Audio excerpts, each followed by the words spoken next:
Hi, my name is Dr. Shell. Welcome to the Dr. Test Prep YouTube channel. We are continuing with paragraph comprehension for the AFQT. If you do not have the free book, make sure you get it in the description. It's over 200 pages long with hundreds of questions to help you be the best that you could possibly be. And if you want the paid version, it's $49. Half of the money goes to nonprofits. Details are at the end of the video. I'm calling Unit 4, Lesson 5, Compare and Contrast. So we're going to look at what are similarities, what are differences, and again, how can we do that? So remember, we start easy and gradually get harder. So our first section is just focusing on similarities. So what are we comparing? What's the idea, or what are the shared traits, and what connects them? So which statement best applies to both methods? The article describes two study methods. One involves reviewing notes regularly, while others focus on practicing problems. Students using either method showed gradual improvement over time, though they approached learning differently. So one is using notes, one is practicing problems, but both showed improvement. So both require consistent effort over time. That's possible. Both rely on the same practice? No. Both eliminate repetition? No. Both require studying only before tests? No. So both require consistent time and effort? Yes. Okay, because it showed gradual improvement over time.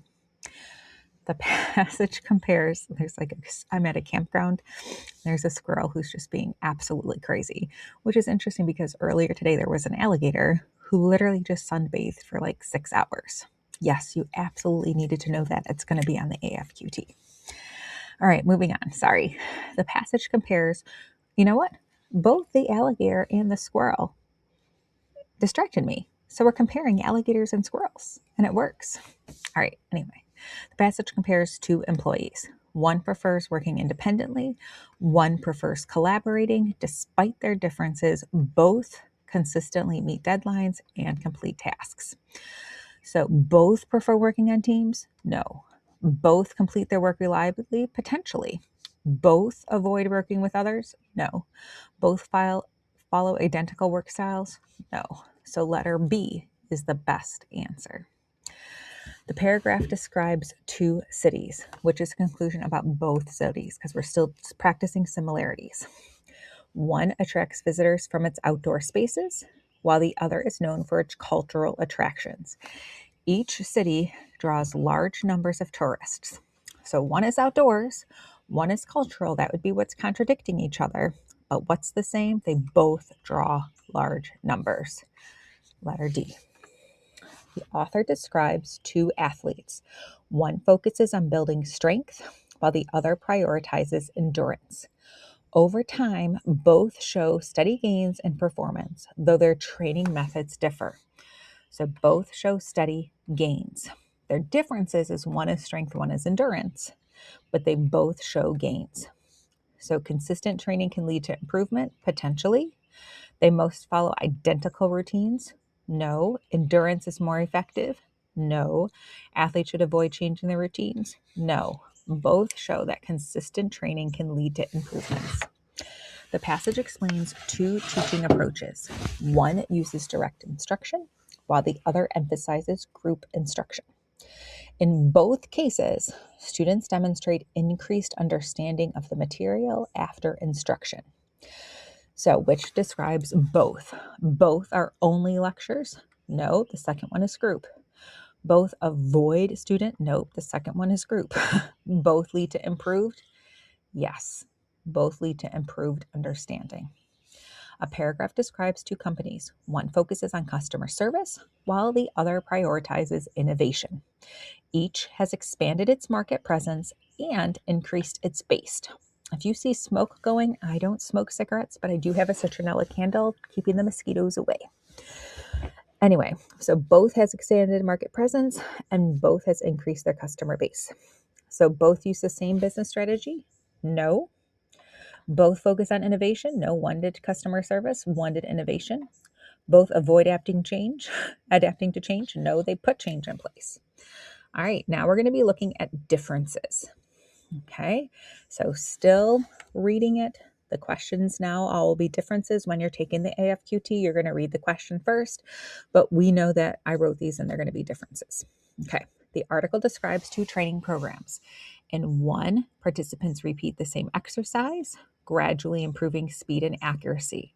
In the other, participants practice applying skills in unfamiliar situations, making mistakes before improving. Which statement describes a difference? Both require repeated practice. That would be a similarity.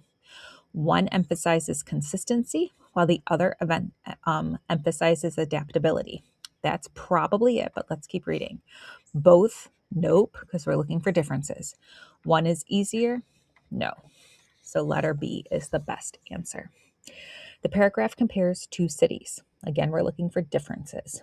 One has implemented strict building regulations to preserve historical structures, while the other allowed rapid development leading to frequent construction of buildings. Both continue to grow. Both cities, nope. Both cities, nope, because we're looking for differences. One prioritizes preservation, yes, while the other prioritizes expansion, yes. One has more buildings than the other. We don't know that. Letter C is the best answer. The passage describes 2 employees. Again, we're looking for difference. One carefully plans each task before beginning, often taking more time initially. The other begins working quickly and adjusts along the way, sometimes needing to revise completing tasks. Which statement best describes the difference? Both employees complete. That would be maybe a similarity. One employee works faster in all, the use of the all, no. Both, no. One relies on planning, the other relies on adjustment. Yes. The author discusses 2 investment approaches. One focuses on steady, long-term growth with minimal risk, while the other seeks higher returns through short-term. Okay, so you've got long-term, short-term that involve greater uncertainty. Which statement best describes a difference between these approaches? One is more commonly used than the other. That didn't suggest that. Both, nope. That would be a similarity. One accepts greater risk for potential gain while the other avoids risk. Yes. Long-term, minimal risk. Short-term, greater uncertainty. All right, the passage explains 2 teaching methods. In one classroom, the teacher presents information directly to students and students take notes. In the other, students work through problems and discuss ideas with the teacher guiding when needed. Which statement describes a difference? Both requires teacher support. Nope. It might be true, but we're looking for differences. One centers on teacher explanation, yes. One centers on interaction, yes. Both, nope. One leads to better outcomes for all, no. B is the best answer. The paragraph compares 2 athletes preparing for competition. One follows a fixed routine with little variation, while the other frequently changes training intensity and type based on performance. Both improve over time, though at different rates. Which describes a difference. One athlete performs better in competition. Now, that is a difference, but it's not articulated in this paragraph, so we can't suggest that. B and C both use the word both, so it's got to be letter D. One has a consistent routine and one makes adjustments. So now we're going to really have to read the prompt because sometimes it says comparison, sometimes it says contrasting. So why does the author include a comparison? The passage compares 2 study strategies. One focuses on memorizing facts quickly, while the other emphasizing understanding concepts over time. The author notes that while memorization may produce short-term results, deeper understanding leads to more consistent performance across different tasks. So why would the author mention one is memorizing facts quickly, one is a deeper understanding, and the deeper understanding is better? So it shows that memorization isn't ineffective in all situations? No. To explain why both strategies produce identical results? No.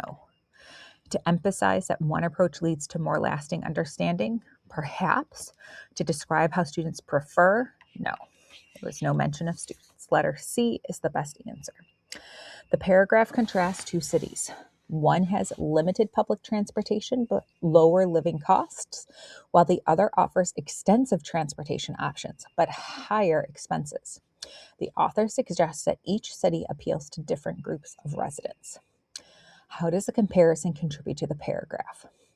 It shows that one city is better for all. No. Explains why both cities face the same challenges. It emphasizes that each option has trade-offs, perhaps. It describes how transportation, no. Letter C is the best answer. The author compares two employees.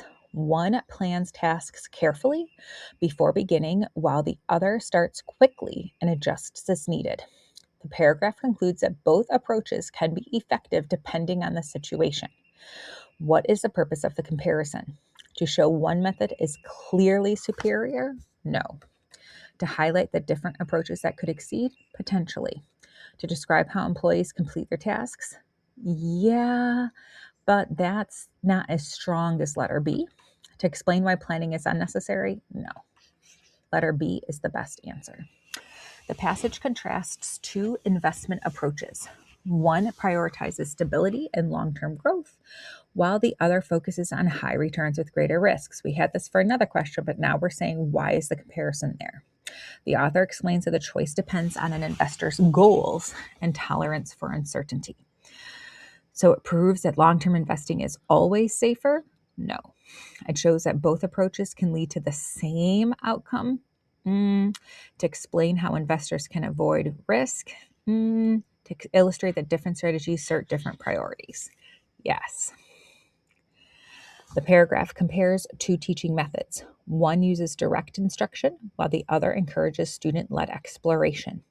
The author notes that while direct instruction may lead to faster initial understanding, exploration can result in deeper learning over time. Why does the author include this comparison? To argue that one method should replace another? No. To demonstrate that both methods have different strengths? Potentially. To describe how classrooms are typically structured? Not really. To show students prefer one method? No. B is the best answer. The author contrasts two approaches to problem solving. One relies on following established procedures, while the other involves experimenting with new ideas. The paragraph concludes that innovation often comes from balancing both approaches. Why is the comparison there? To explain why procedures are unnecessary? No. It shows that experimentation always, stop reading. It emphasizes the value of combining approaches, potentially. It describes how problems are typically solved? No. Letter C is the best answer. All right, in our next video, we're going to be talking about inferences, which is kind of making conclusions from information that is presented. All right. All right, thank you so much for watching. I hope this video was helpful for you. The full course with another 700 questions and video answers is available at heydrtestprep.com for only $49 to get ready for the AFQT. Half of all proceeds support nonprofit initiatives with at least $10 of your purchase supporting troops and veterans. All right, bye guys. We got this.